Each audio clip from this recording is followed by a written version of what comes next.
आता लक्षात घ्या, बाळाला काही जरी अनकम्फर्टेबल फिलिंग असेल किंवा इव्हन त्याला कोणीतरी घेऊन फिरावं वाटत असेल, तरी देखील बाळ रडणारच. कारण त्याला एक्सप्रेस होण्यासाठी रडणं हाच एक मार्ग आहे. ठीक आहे. त्याला बोलता येत नाही किंवा इव्हन त्याला आता 2 महिन्याचं बाळ आहे, तर त्याला असं गेज पण फिक्स नाहीये. म्हणजे त्याला आई हीच आई आहे हे सुद्धा माहिती नाही.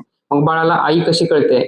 तर आईच्या स्पर्शातून, आईच्या दुधाच्या वासाने, निप्पलच्या वासाने त्याला आई कळते. मग त्यामुळं या गोष्टीपैकी कोणतीच गोष्ट त्याला आढळून आली नाही, की ते रडायला सुरू करते.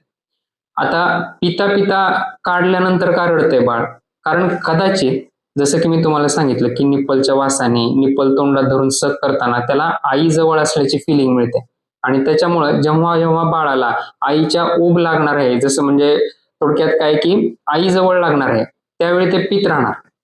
कारण आणखी 2 महिन्याचं बाळ आहे. त्याला आणखी आई चेहऱ्याने ओळखता येत नाही. ती फक्त पिताना हीच आपली आई हे लक्षात येतं त्याला.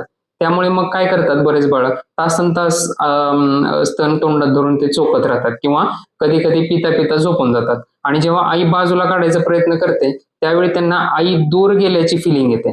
कारण त्यांना अजून आई पाहून ओळखता येत नाही. त्यांना केवळ फीडिंग घेताना कळते, की आई जवळ आहे, स्तनांच्या आणि दुधाच्या वासाने.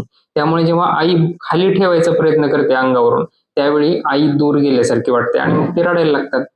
पोट भरलेलं असून सुद्धा रडायला लागतात कारण त्यांना आईनं घेऊन बसावं असं अपेक्षा असते. पण याचा आपण चुकीचा अर्थ काय लावतो, की बाळ खाली ठेवलं की रडतंय, म्हणजे नक्कीच आईला दूध कमी असेल. पण विचार करा, जर आईला दूध कमी असतं, तर तासनतास बाळ अंगावर पीत बसलं असतं का?